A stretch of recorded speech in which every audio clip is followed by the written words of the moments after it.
Hey, so I'm in sunny Turkey. I am hot, it's nearly 40 degrees. I haven't done a video in a long time because life, it happens. But I felt really inspired today to take you through my own soul contract. So maybe those of you who are a little curious about what happens in a reading, about what you may be able to garner from your learning your soul contract, can have a little bit of a teaser, a little bit of a deeper understanding of what really happens. Added to which, it's always really nice to know, who am I going to be working with? Who is this person? Who's going to be taking me through my soul contract? Can I trust them? Do I resonate with them? Do I connect with them? And so this is me just being completely transparent and showing you my soul contract, so you can gain a little bit of a deeper understanding of who I am as well, which is always kind of important. So let's just dive straight on into it. So the soul contract is based on the sound of your name. Antonya Catahlinah Beamish is my birth name. And what happens is we take the characters and we translate them into ancient Hebrew, and then we map them onto what we call your Star of David. Now, we have two triangles, the physical and the spiritual. And often we are here to work through the spiritual elements of our soul contract first before moving into we're here to work through the physical before we move into the spiritual.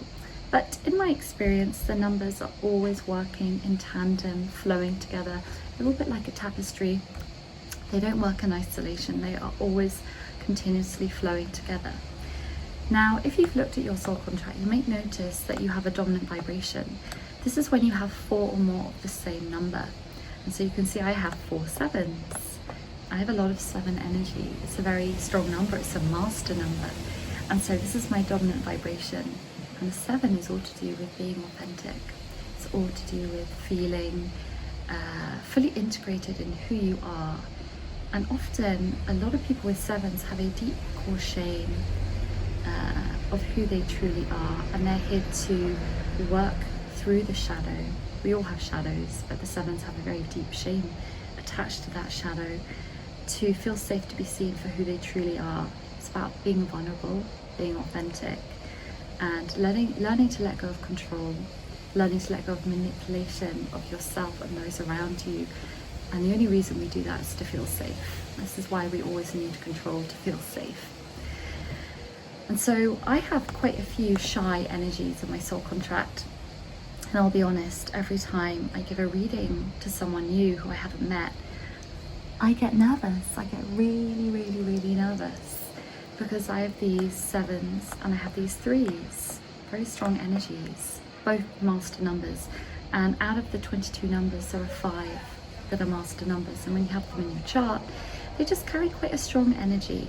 So as you can see, I've got a lot of them. And so the 3s are all about learning to come out of hiding and sharing deep soul wisdom, and learning to feel very, very deeply and then communicate those feelings. And often the 3s are hiding in the canal, a little bit scared to be seen, and they're here to come out. They're here to share, but they're also here to listen and learn to not to interrupt. They can be very chatty, the 3s, so can the 5s, very, very chatty energies.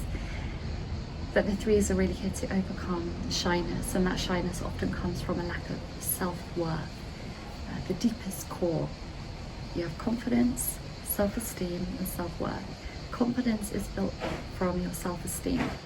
Self-esteem is built from what you do, your achievements, what you're connected to. The self-worth is the inherent I am state of being. You are inherently worthy just because you are. You are born, you deserve everything. And so 3s are really here to learn their self-worth. And as they do that, they flow into more of an abundant, confident potential of who they came in to be. Now, I have these strong 12-3 energies, always intense, whenever you have them in a chart. The 12-3s are here to slow down, find balance between work and play, between the physical and the spiritual. And they love to share, they love to read, they love to write, they love to share. They're here to expand. You can see the symbol of the 12 is bringing things down and expanding them outwards. So whenever I meet someone with the 12-3 energy, they can be quite intense, quite busy, never really wanting to stop. That's me. And I'm always here to learn to find balance and to slow down and to feel things more deeply, because often the expansion of the 12 is driven by the unworthiness of the 3 that says, when you do more, you will be more. And the 3s are here to learn, well, I am enough as I am, I don't need to do more to achieve that sense of worthiness and knowing myself. So the 12-3s and the 5s actually are really here to teach and to share. But I have a little bit of a challenge in my chart. I have this dynamic, which I talk about a lot, the 5s and the 8s, both sat in my karma. Remember, karma is your greatest challenge, but I also see it as a doorway through which you discover your potential and your strength. The 5s want to speak the truth, they're searching for it, but they have a real fear of expressing it, especially because of this. We've all heard of the witch wound of in past lives. We have spoken out and we have been condemned, criticized, judged, punished, enslaved, hunted. I have a big fear of being chased. And so the 5s are here to learn to assert themselves and speak up and tell the truth. So in my readings with people, I tend to be quite truthful. I always want to soften it with love, but there's no point of having a reading if I'm not going to share what I see with you.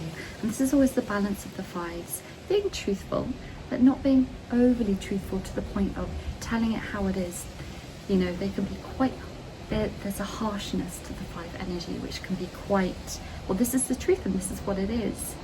But I think mine's a little soft because I have these 8s, and this is the tricky dynamic. The 8s are peacekeepers. They feel the emotions of the people around them very deeply. They feel the fear, the pain, the anger, the regret, whatever it is. And they often want to go in and fix, save and heal that person, even when they don't ask for it. So the big lesson of the 8s was to let go, let the soul choose its own path, and to maintain energetic boundaries, not to overgive, not to be overly responsible, not to be such a deep peacekeeper energy.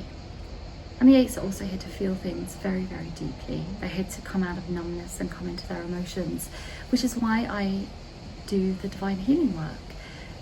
Through studying divine healing in the past few years, I have had to go very deep into my emotional body to feel things that I never thought I was capable of feeling. I mean, I give myself a lot of sessions, I give other people sessions, which are always very reflective to me. But I am really here to feel deeply, and boy, have my own healing sessions for myself gone deep. I didn't realise I was capable of feeling so much. But my passion is divine healing because, of course, it's the doorway through my own pain and my own challenges becomes my strength. The more I feel deeply, the more I go into the depths of the human experience, the more I can empathise and understand and relate to others also going through it. And then I've got these 7s, as I said, here to come out of hiding, here to catalyse people, catalyse myself, and then catalyse others. So I can be very magnetic when I want, but very introverted. A lot of us can.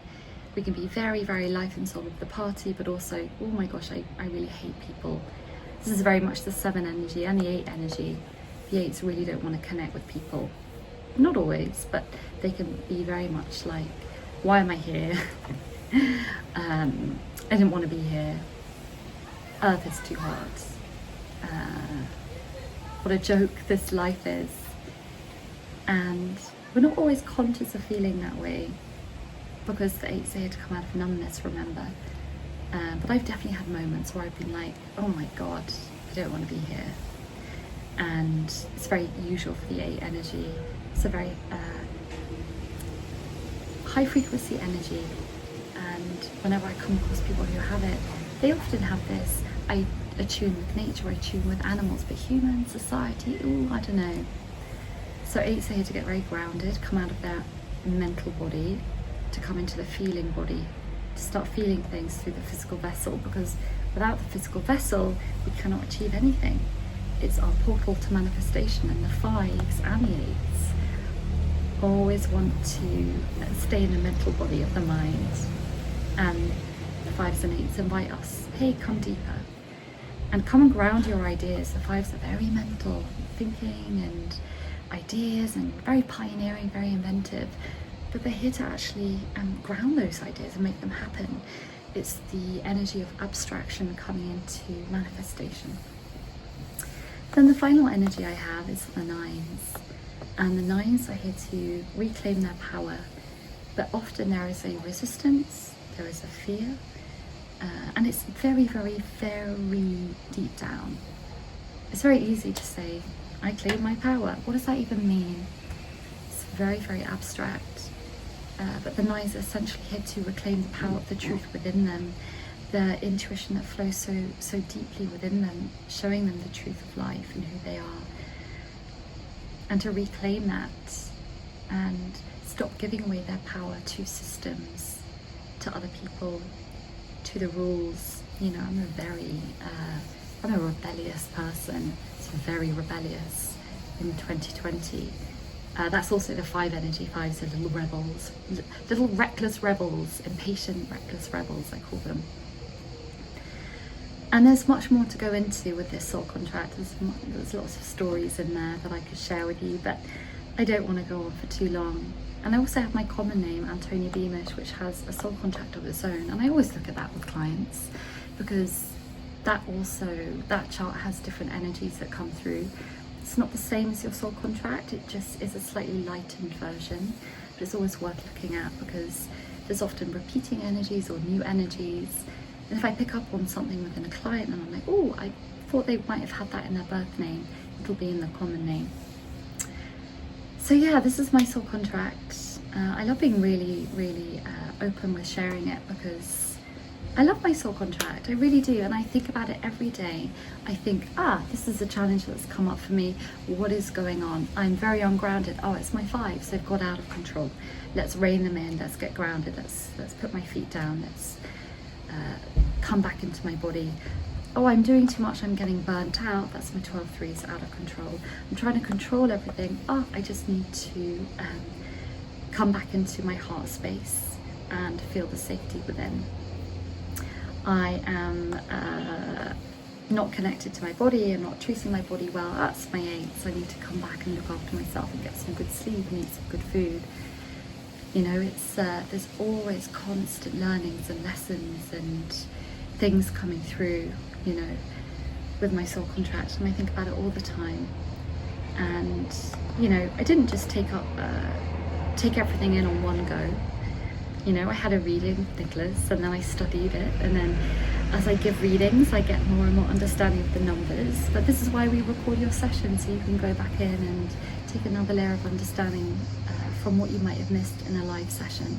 And then there's always the book that you can read, and there's so many resources, and this is why I post videos about the numbers, because it's like an integration. It's like we don't always get everything first time, and this is a lifetime chart. You know, I'm 35 now, about to turn 36, as you can tell. It's now the 25th of July.